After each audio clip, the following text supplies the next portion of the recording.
నమస్తే, welcome to our channel. నేను మీ పద్మావతి. ఈరోజు మనతో పాటు ప్రముఖ జ్యోతిష్యులు మరియు వాస్తు పండితులు బ్రహ్మశ్రీ సుధీర్ శర్మ గారు ఉన్నారు. మరి ఆయనతో మాట్లాడి మిథున రాశి వారికి ఎటువంటి ఫలితాలు కనిపిస్తున్నాయో తెలుసుకునే ప్రయత్నం చేద్దాం. మరి మీరు కూడా ఎక్కడ కూడా వీడియోని స్కిప్ చేయకుండా పూర్తిగా చూసేయండి. నమస్కారం గురువుగారు. శ్రీమాత్రే నమః. శ్రీ గురుభ్యో నమః.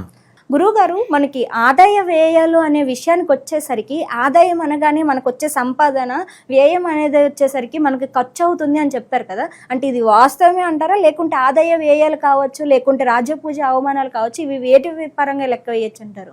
నిజంగా చెప్పాలంటే మనం చిన్నప్పటి నుంచి కూడా మెంటల్గా ఫిక్స్ అయిపోయి ఉన్నాను.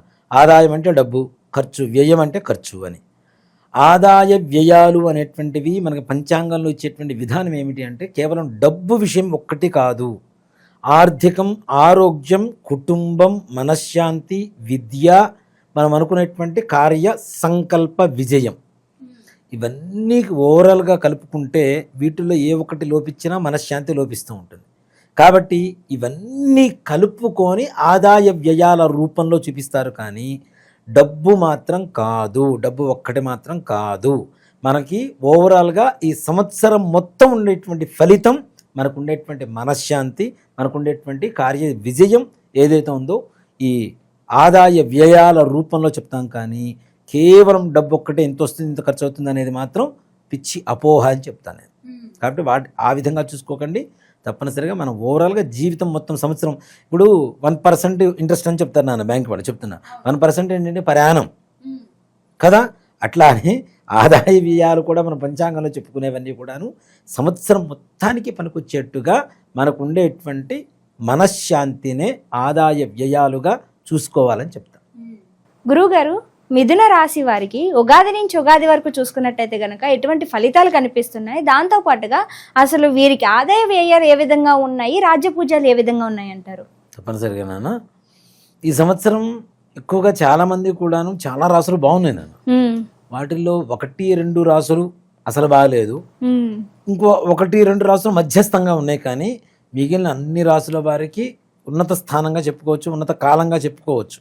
అలాగే మిథున రాశి వారి విషయానికి వస్తే వీళ్ళకి ఆదాయం 14, ఖర్చు 2, రాజ్యపూజ్యం 4, అవమానం 2. అన్ని విధాలా కూడాను మిథున రాశి వారికి యోగకారంగా చెప్పుకోవచ్చు.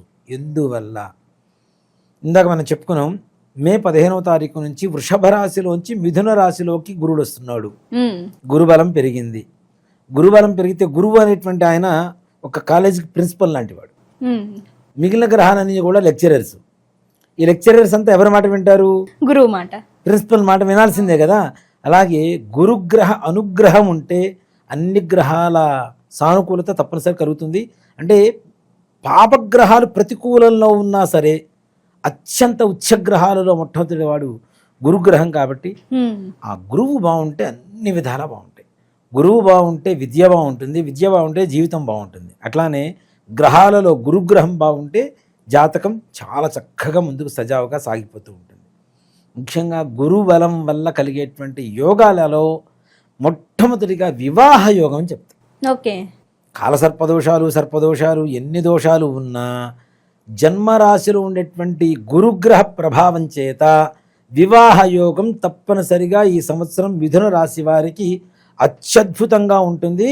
అత్యున్నతమైనటువంటి యోగంగా వివాహం అంటే అత్యంత వైభవోపేతంగా జరపబడుతుంది.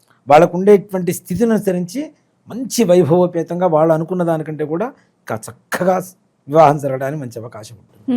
అలాగే సంతానం గురించి ఆలోచించేటువంటి వారికి కూడా చక్కటి, ఒక్క మాటలో చెప్తానన్నా, పుత్ర సంతానం కలిగేటువంటి వాళ్ళలో ఈ సంవత్సరం మిథున రాశి వారు ఎక్కువగా ఉంటారు. అంటే మిథున రాశిలో ఉన్న వారందరికీ ఎక్కువగా అబ్బాయిలు పుట్టేటువంటి అవకాశం, వంశోద్ధారకుడు కావాలి అనుకునేటువంటి ప్రతి ఒక్కరి కళ తీరబోయేటువంటి మిథున రాశి వారి ఫలితం ఎలా ఉంది ఈ సంవత్సరంలో అంటే తప్పనిసరిగా మీ వంశం ఉద్ధరించేటువంటి మగపిల్లవాడు తప్పనిసరిగా పుడతాడు. అంటే అందరికి అబ్బాయిలే పుడతారని కాదు, ఎక్కువ శాతం పుట్టడానికి అవకాశం ఉంది. అమ్మాయిలు పుట్టినా కూడా అదృష్టమే అని చెప్తారు. ఎందుకంటే మరలా దీనికి ఒక కామెంట్ పెడతారు, అమ్మాయిలు పుడితే తప్ప గురువు గారు అని. ఇదే విషయంలో చిరంజీవి గారు కూడా కథంలో కొన్ని చాలా మంది. కాబట్టి ఒకటే చెప్తానన్నా, ఒకటే మాట చెప్తాను, యోగం ఉంటే అబ్బాయిలు పుడతారు, ఎన్నో జన్మల సుకృతి ఉంటే అమ్మాయిలు పుడతారని చెప్తా. అమ్మాయి ఇంట్లో పుట్టాలి అంటే అదృష్టం ఉండాలి. అబద్ధాలు ఆడితేనే అమ్మాయి పుడుతుంది అనుకుంటే నాకు చిన్నప్పటి నుంచి 100 అబద్ధాలు చెప్పాము, నాకు అమ్మాయిలు పుట్ల, అదే వచ్చిన బాధ. కాబట్టి ఎన్నో అబద్ధాలు చెప్పాను, కనీసం అమ్మాయి పుడితే బాగుండేది అనిపించేది. కాబట్టి దాంట్లో ఇదేం లేదు, వంశోద్ధారకుడు కూడా కావాలి కాబట్టి తప్పనిసరిగా పుత్ర సంతాన యోగం కలగడానికి అవకాశం కలుగుతుంది నాన్న ఎక్కువగా. అలాగే ఈ సంవత్సరం మనకి మార్చి ఎండింగ్ నుంచి మనకి మైకులు మోత వినపడుతూ ఉంటుంది. దాదాపు స్కూల్స్ ఓపెన్ అయ్యేంత వరకు 1వ ర్యాంకు, 2వ ర్యాంకు, 3వ ర్యాంక్ అని. అలానే ఇలాంటి ర్యాంకులు సంపాదించేటువంటి విద్యార్థులు కూడా మిథున రాశిలోనే ఉండబోతున్నారు అనేది మాత్రం తప్పనిసరి. అంత యోగకాలం. గురుడే వాళ్ళ రాశిలో ఉంటే ఇంకేం కావాలి నాన్న విద్యకి కదా. అట్లాంటి ర్యాంక్స్ సంపాదించేటువంటి పిల్లలు కూడా తప్పనిసరిగా మిథున రాశి ఉన్న పిల్లలకి తప్పనిసరిగా మంచి యోగం కలుగుతుంది. అది ఏ విద్య అయినా కానివ్వండి, చిన్నపిల్లల దగ్గర నుంచి పెద్దవాళ్ళ వరకు, పీజీ వరకు, కేజీ నుంచి పీజీ వరకు చదువుకునేటువంటి ప్రతి పిల్లలకు కూడా విద్యాభ్యాసం అనేటువంటిది ఈ సంవత్సరం చాలా చక్కగా ఉంటుంది. అలాగే పిల్లలు ముఖ్యంగా కొంచెం వయసు వచ్చిన తర్వాత దుర్వ్యసనాలకి, దుస్నేహాలకి అలవాటు పడుతూ ఇంట్లో తల్లిదండ్రులు కూడా లెక్క చేయనటువంటి పిల్లలు కూడా ఈ సంవత్సరం గురుగ్రహ అనుగ్రహంతో మిథున రాశి పిల్లలు కూడా చక్కగా దుర్వ్యసనాలు, దుస్నేహాలు వదిలిపెట్టి ఇంట్లో తల్లిదండ్రుల మాట వింటూ ప్రేమగా కుటుంబంలో కలిసిపోతూ మంచి విద్యావంతులుగా, అంతేకాకుండా పిల్లల వల్ల తల్లిదండ్రులకు పేరు తెచ్చిపెట్టేంత యోగదాయకమైనటువంటి పరిస్థితిలో మిథున రాశిలో ఉండేటువంటి పిల్లలు ఉంటారు. ఇప్పుడు చాలామంది కూడాను మా అబ్బాయిని చూస్తే పలానా సుధీర్ శర్మ గారు అబ్బాయి అంటారు కదా. అలా కాకుండా వీళ్ళ నాన్న సుధీర్ శర్మ గారు అంటే ఇంకా ఆనందంగా ఉంటుంది కదా. అలాంటి పరిస్థితి ఈ సంవత్సరం మిథున రాశిలో ఉండేటువంటి పిల్లల ద్వారా తల్లిదండ్రులకు వస్తుంది. అంత యోగదాయకంగా మారబోతున్నారు. అలాగే ముఖ్యంగా ఈ యొక్క గురుగ్రహ ప్రభావం చేత చేసేటువంటి వ్యాపారం కావచ్చు, వృత్తి కావచ్చు, విశేషమైనటువంటి ధనయోగం కలగబోతుంది. ఎలాంటి వ్యాపారమైనా, ఎలాంటి వృత్తిపరమైనటువంటి ఉద్యోగాలైనా, ఏమైనా సరే ఉన్నతంగా ఉండేటువంటి ఆర్థిక పరంగా రుణబాధలు తొలగిపోయి ఇచ్చినటువంటి అప్పులు కూడా తిరిగి మరలా వారికి చేరడం, తద్వారా ఆనందంగా ఉండడం, అంతేకాకుండా చేస్తున్నటువంటి వృత్తి వ్యాపారాల్లో మంచి ఉన్నతమైనటువంటి ఆర్థిక లాభాలు తెచ్చిపెట్టడం అనేది జరుగుతూ ఉంటుంది. అంతేకాకుండా అధికారుల మన్నలను పొందుతూ ఉంటారు ముఖ్యంగా ఈ యొక్క రాశివారు. ఇక ప్రభుత్వపరమైనటువంటి ఈ ప్రైవేటు పరమైనటువంటి ఉద్యోగస్తుల విషయంలో కూడాను సంపూర్ణంగా శత్రువులు కూడా మిత్రులుగా మారుతూ వాళ్ళ సహాయ సహకారాలతో, మీ చుట్టుపక్కల ఉండేటువంటి వాళ్ళ సహాయ సహకారాలతో ప్రమోషన్స్ పొందేటువంటి అవకాశం కూడా కలుగుతుంది. ఇక్కడ ఉన్నతాధికారుల మన్ననలు పొందుతున్నారు. ఈ చుట్టుపక్కల చేసేటువంటి వాళ్ళ సహాయ సహకారాలు లభిస్తున్నాయి. తప్పనిసరిగా ఉన్నతంగా మంచి ఉద్యోగ యోగం, నిరుద్యోగులకు ఉద్యోగ యోగం కలుగుతుంది. ఉద్యోగం చేస్తున్నటువంటి వాళ్ళకు కూడా ఉన్నత పదవీ యోగం కనబడుతుంది. అలాగే రాజకీయ నాయకుల వ్యవహారానికి వస్తే కూడా లీడర్ అంటే వీళ్ళు అని చెప్పుకునేంత గర్వంగా పనిచేసేటువంటి వ్యక్తులు మిథున రాశిలో ఉంటారు ఈ సంవత్సరం. తప్పనిసరిగా లీడర్షిప్ క్వాలిటీస్ పెరుగుతాయి. జనాలలో ఎక్కువగా అంతకుముందున్నటువంటి వ్యతిరేకత కూడా ప్రజా ఆదరణగా మారబోతుంది వీళ్ళ పాలిట. తద్వారా ఉన్నత అధికారుల దృష్టి వీళ్ళ మీద పట్టడం, వీళ్ళకి మంచి ఉద్యోగం అంటే పదవీ యోగం కలగడం అనేటువంటిది కూడా తప్పనిసరిగా కలుగుతుంది. రైతుల విషయానికి వస్తే రైతులకు కూడా అత్యున్నతమైనటువంటి ధనయోగం కలుగుతుంది. తప్పనిసరిగా మంచి లాభాలు వస్తాయి, మంచి పంటలు పండుతాయి. పండేటువంటి పంటలు కూడా మనం పంచాంగ శ్రవణంలో చెప్తున్నాం.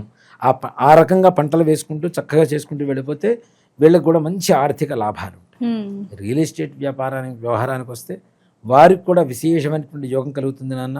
అంతకుముందు ఎన్నో రోజుల నుంచి డబ్బులు తీసుకొచ్చి ఇన్వెస్ట్ చేసాం, మాకు లాభాలు రావటం లేదు, నష్టాల్లో ఉన్నామని చెప్పి బాధపడేటువంటి వాళ్ళందరూ కూడాను లాభాల బాటలో పయించడానికి ప్రారంభం అవుతుంది. వీళ్ళకి విశ్వావసనామ సంవత్సరం అనేటువంటిది చక్కగా చెప్పుకోవచ్చు.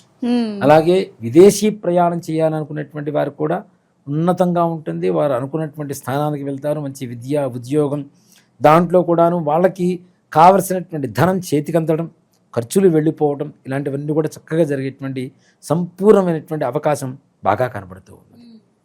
కానీ గురూజీ ఎంత చూసినప్పటికీ కూడా గోచార ఫలితాలు ఈ విధంగా ఉన్నాయి, కానీ వ్యక్తిగతంగా చూసుకుంటే గనక కొద్దిగా లోటుపాట్లు అనేవి కనిపిస్తాయి. కాబట్టి మరి వీరంతా కూడా ఎటువంటి పరిహారాలు పాటించడం వల్ల ఈ సంవత్సరం అంతా కూడా మీరు ఏవైతే లాభాలు చెప్పారో వాటన్నిటిని సఫలం చేసుకోగలుగుతారు?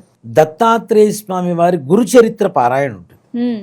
చక్కగా పారాయణ చేసుకున్న, విన్న, లేదు కనీసం ప్రతి గురువారం దత్తాత్రేయ స్వామి వారి దేవాలయానికో రాఘవేంద్ర స్వామి వారి దేవాలయానికో వెళ్ళి దర్శనం చేసుకున్న సంపూర్ణమైనటువంటి యోగం కలుగుతుంది వీరికి. అంటే ఉండేటువంటి దోషాలు, చిన్న చిన్న దోషాలు ఏమైనా ఉన్నా, మీరు చెప్పినట్టుగా వ్యక్తిగతమైనటువంటి జాతకాల్లో ఏమైనా దోషాలు ఉన్నా, ఈ గోచారాన్ని అనుసరించి చెప్తున్నాం కాబట్టి దాంట్లో ఈ గురుదేవతలను ఎవరైతే ఆరాధన చేస్తారో వారికి సంపూర్ణమైనటువంటి యోగకాలంగా చెప్పుకోవచ్చు. చాలా చక్కగా వివరించారు గురుగారు. ప్రతి ఒక్కరికి ఉపయోగపడే ఒక రెమెడీని అయితే చాలా చక్కగా వివరించారు. ధన్యవాదాలు. శ్రీమాత్రే నమః. శ్రీ గురుభ్యో నమః.